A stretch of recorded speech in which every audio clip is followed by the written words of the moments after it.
Le livre de l'Apocalypse et le dernier livre de la Bible est un mystère pour la plupart des gens. Certains pensent qu'il ne s'agit que d'une allégorie. D'autres disent qu'il s'agit seulement d'événements du passé. Saviez-vous que la description des 7 sceaux, contenue dans ce livre, révèle les grandes lignes des prophéties des temps de la fin? Vous pouvez connaître le déroulement des événements des temps de la fin et comment vous y préparer. Il faut que vous compreniez la signification des 7 sceaux de l'Apocalypse. Le livre de l'Apocalypse fut écrit par l'apôtre Jean sous l'inspiration divine, vers l'an 95 après Jésus-Christ. Jean avait été exilé dans l'île de Patmos, au sud-ouest des côtes turques, dans la mer Égée. Au 1er siècle, cette île était une terre d'exil de l'Empire romain.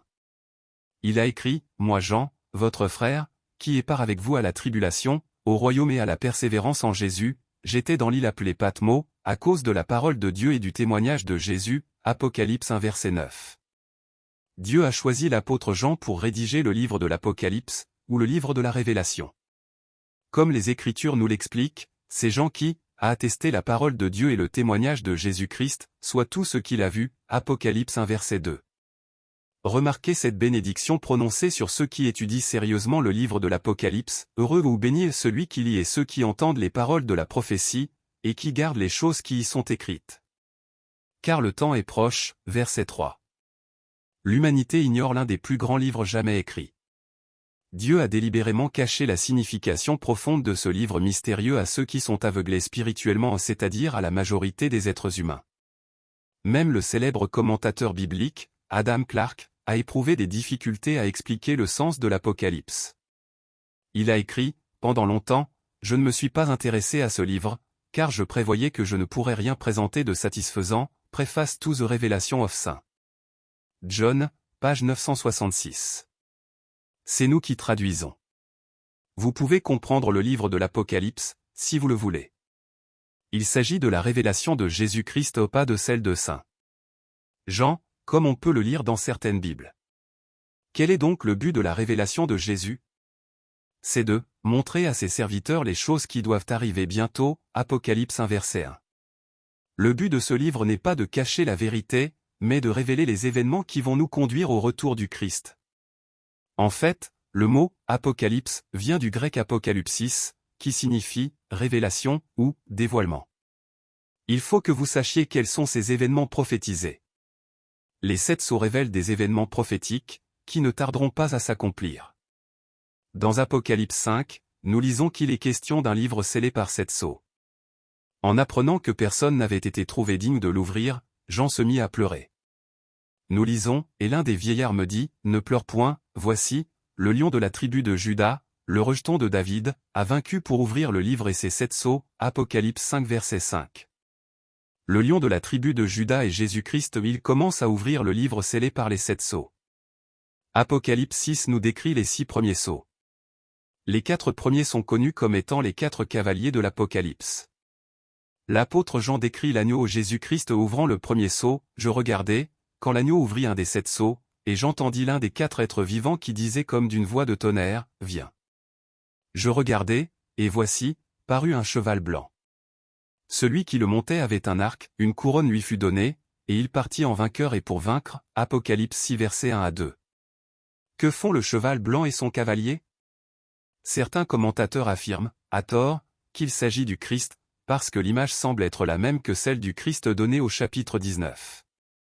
Mais si nous comparons la description d'Apocalypse 19 avec celle du premier cavalier, nous y trouvons des différences notables. Le Christ vient avec plusieurs couronnes ou diadèmes sur sa tête, Apocalypse 19 verset 12, et non pas avec une seule. Et, il vient avec une épée, verset 15, et non pas avec un arc comme dans Apocalypse 6. Le Christ est celui qui révèle. Il nous révèle la signification de ce cheval blanc, dans Matthieu 24. Jésus décrit les signes de son second avènement, dont la séquence coïncide avec celle des sceaux de l'Apocalypse. Jésus leur répondit, « Prenez garde que personne ne vous séduise. Car plusieurs viendront sous mon nom, disant, c'est moi qui suis le Christ. Et ils séduiront beaucoup de gens. » Matthieu 24 versets 4 à 5. Ce cheval blanc et son cavalier représentent les fausses religions et les faux Christ, verset 24. Dans Matthieu 24, Jésus poursuit sa description avec les guerres, les famines, les épidémies, ou la peste, et les tribulations. Jésus est celui qui interprète les sceaux de l'Apocalypse. Il nous dit, « Vous entendrez parler de guerre et de bruit de guerre, gardez-vous d'être troublés, car il faut que ces choses arrivent. Mais ce ne sera pas encore la fin. Une nation s'élèvera contre une nation, et un royaume contre un royaume, et il y aura, en divers lieux, des famines et des tremblements de terre et des pestes. » Luc 21 verset 11. Tout cela ne sera que le commencement des douleurs. Alors on vous livrera au tourment, et l'on vous fera mourir, et vous serez haïs de toutes les nations, à cause de mon nom. Versets 6 à 9. Le second sceau révèle un cavalier chevauchant un cheval roux, ayant le pouvoir d'enlever la paix sur la terre. Le troisième sceau présente un cavalier sur un cheval noir, symbolisant une pénurie de nourriture entraînant la famine.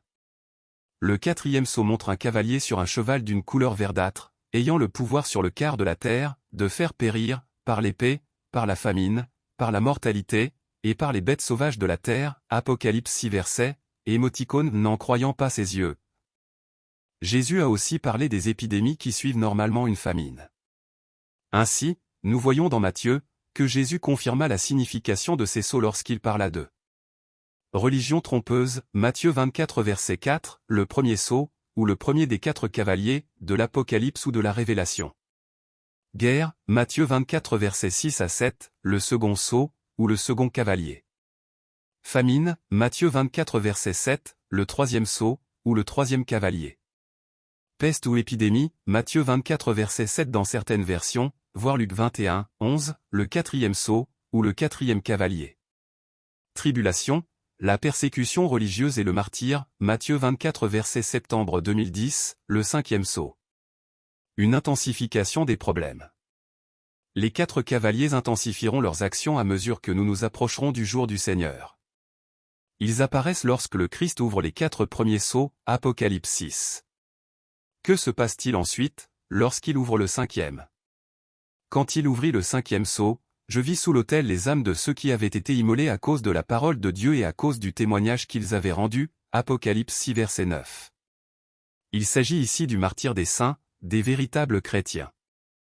Au 1er siècle, l'empereur Néron persécuta violemment les chrétiens et les mit à mort. Ce 5e sceau prédit également une grande persécution du peuple de Dieu, au temps de la fin. Jésus a prédit cette future tribulation dans Matthieu 24 verset 9. Ensuite, Jésus ouvre le 6e sceau révélant des signes célestes, qui bouleverseront les gens, de par le monde. Quels seront ces signes célestes? Je regardai, quand il ouvrit le 6e sceau, et il y eut un grand tremblement de terre, le soleil devint noir comme un sac de crin, la lune entière devint comme du sang, et les étoiles du ciel tombèrent sur la terre, comme les figues vertes d'un figuier secoué par un vent violent. Le ciel se retira comme un livre qu'on roule, et toutes les montagnes et les îles furent remuées de leur place. Apocalypse 6 verset décembre 2014. Non seulement des astéroïdes et des météorites effrayeront les gens, mais il y aura aussi de grands tremblements de terre qui ébranleront la planète. Toutes les montagnes et les îles furent remuées de leur place, constate l'apôtre Jean dans sa vision.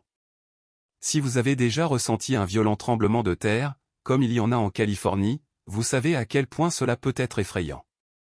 Vos genoux et vos jambes semblent se liquéfier, même si vous n'êtes pas gravement blessé.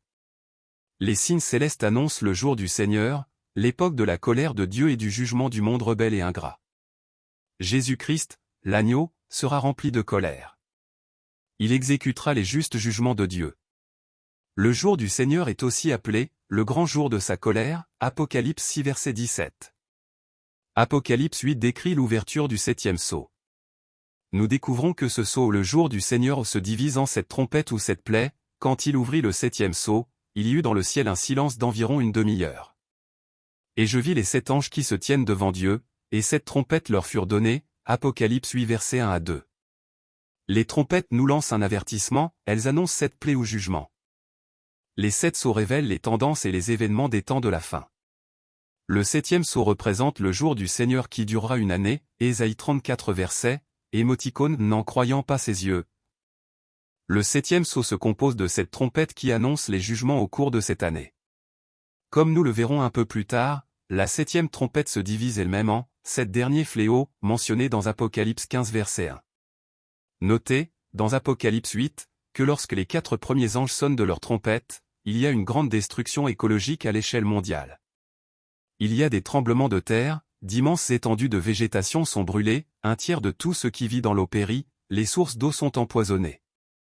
Les 3 dernières trompettes ou plaies sont appelées des malheurs. Le mot « malheur » est une exclamation de douleur. Je regardai, et j'entendis un aigle qui volait au milieu du ciel, disant d'une voix forte « Malheur, malheur, malheur aux habitants de la terre, à cause des autres sons de trompette que les 3 anges vont faire retentir. » Apocalypse 8 verset 13. Apocalypse 9 décrit le premier malheur ou la plaie de la 5e trompette. En sonnant de la trompette, le 5e ange déclenche une action militaire qui durera 5 mois. Le second malheur, ou la plaie de la 6e trompette, fait apparaître des chevaux et leurs cavaliers. Nous pouvons voir ici qu'il s'agit d'une grande contre-attaque militaire. Nous lisons, le premier malheur est passé. Voici, il vient encore 2 malheurs après cela. Le 6e ange sonna de la trompette. Et j'entendis une voix venant des 4 cornes de l'autel d'or qui est devant Dieu, et disant au 6e ange qui avait la trompette, délie les 4 anges qui sont liés sur le grand fleuve, l'Euphrate, Apocalypse 9 verset décembre 2014. Une armée de 200 millions d'hommes se dirigera vers l'ouest, vers l'Euphrate, et détruira un tiers de la population mondiale. Et les 4 anges qui étaient prêts pour l'heure, le jour, le mois et l'année, furent déliés afin qu'ils tuent le tiers des hommes. Le nombre des cavaliers de l'armée était de 2 myriades 200 millions, j'en entendis le nombre. Et ainsi dans la vision je vis les chevaux et ceux qui les montaient, ayant des cuirasses couleur de feu, d'hyacinthe, et de soufre. Les têtes des chevaux étaient comme des têtes de lions, et de leur bouche il sortait du feu, de la fumée, et du soufre. Le tiers des hommes fut tué par ces 3 fléaux, par le feu, par la fumée, et par le soufre, qui sortaient de leur bouche, versets 15 à 18. C'est la description d'une guerre mondiale.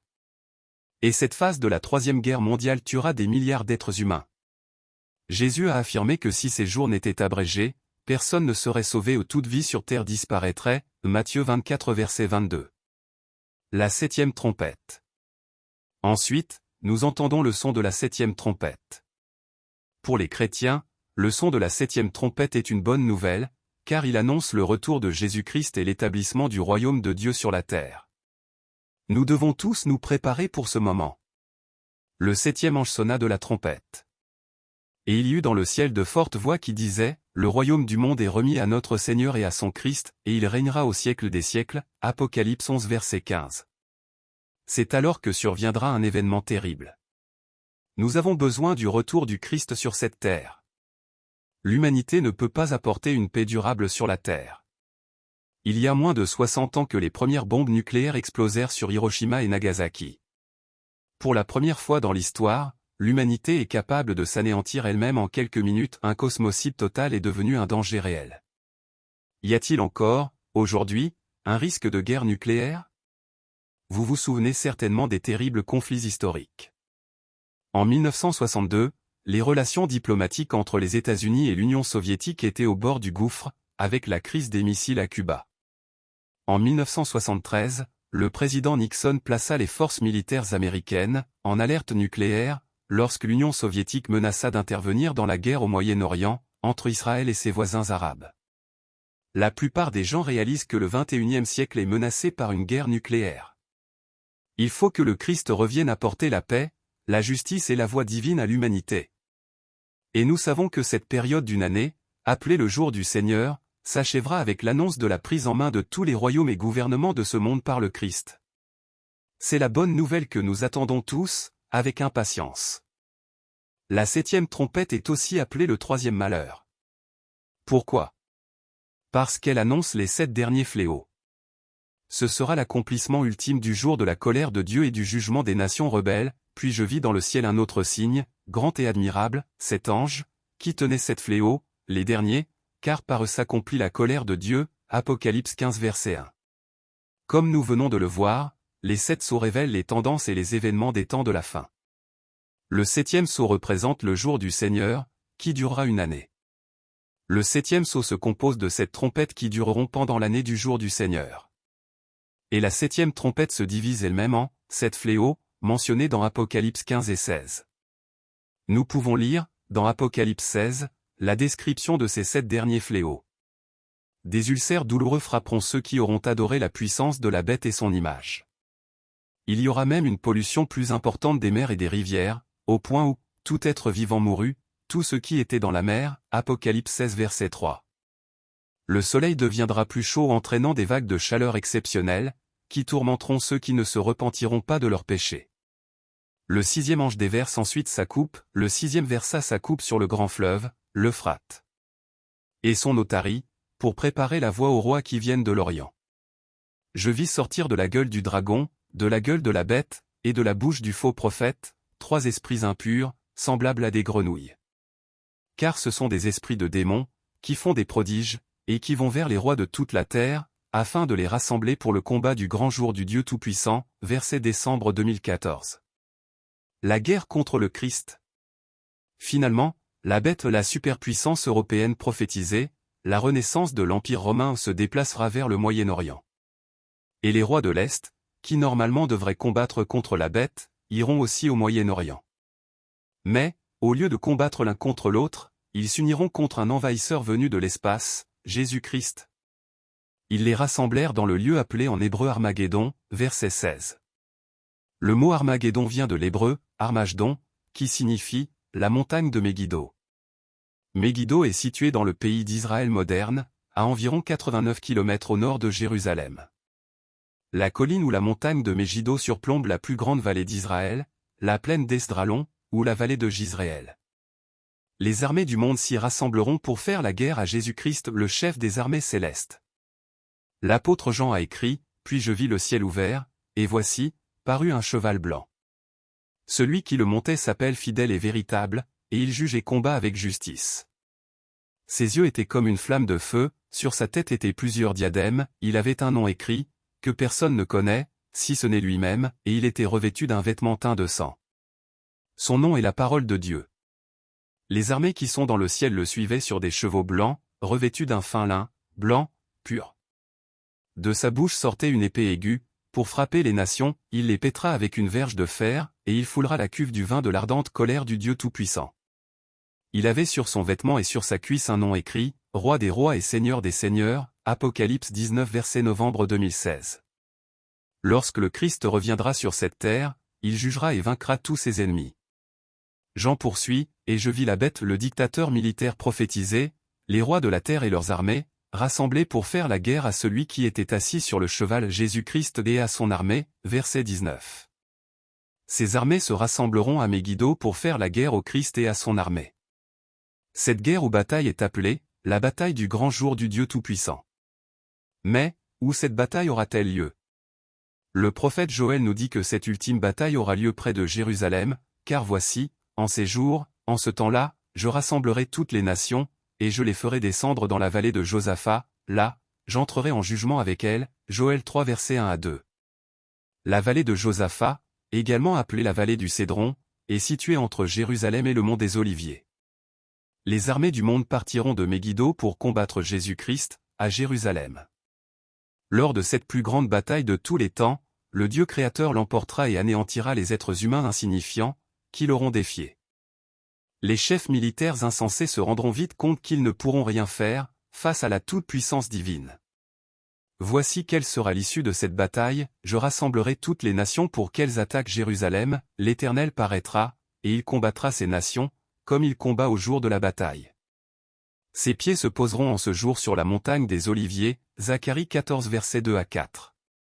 Notez le terrible châtiment dont seront frappées ces armées rebelles et méchantes, voici la plaie dont l'Éternel frappera tous les peuples qui auront combattu contre Jérusalem, leur chair tombera en pourriture tandis qu'ils seront sur leurs pieds, leurs yeux tomberont en pourriture dans leurs orbites, et leur langue tombera en pourriture dans leur bouche, verset 12. Jésus vaincra totalement la plus grande armée jamais constituée. Il reviendra en tant que roi des rois et seigneur des seigneurs, pour apporter 1000 ans de paix. Sur cette planète déchirée par la guerre, l'Éternel sera roi de toute la terre, verset 9. Les 7 sceaux constituent le point culminant d'une série d'événements décrits dans le livre de l'Apocalypse. La bête est une figure clé de ces événements des temps de la fin. En quoi cette bête mystérieuse vous concerne-t-elle? Demandez-nous notre brochure gratuite, intitulée La bête de l'Apocalypse. Les 7 sceaux du livre de l'Apocalypse révèlent les tendances et les événements qui mèneront au retour du Christ. Nous devons nous y préparer spirituellement. Soyez reconnaissant de la bonne nouvelle que vous venez d'entendre. Assurez-vous de lire la Bible, et le livre inspiré de l'Apocalypse. Et assurez-vous de vous préparer pour le royaume de Dieu à venir.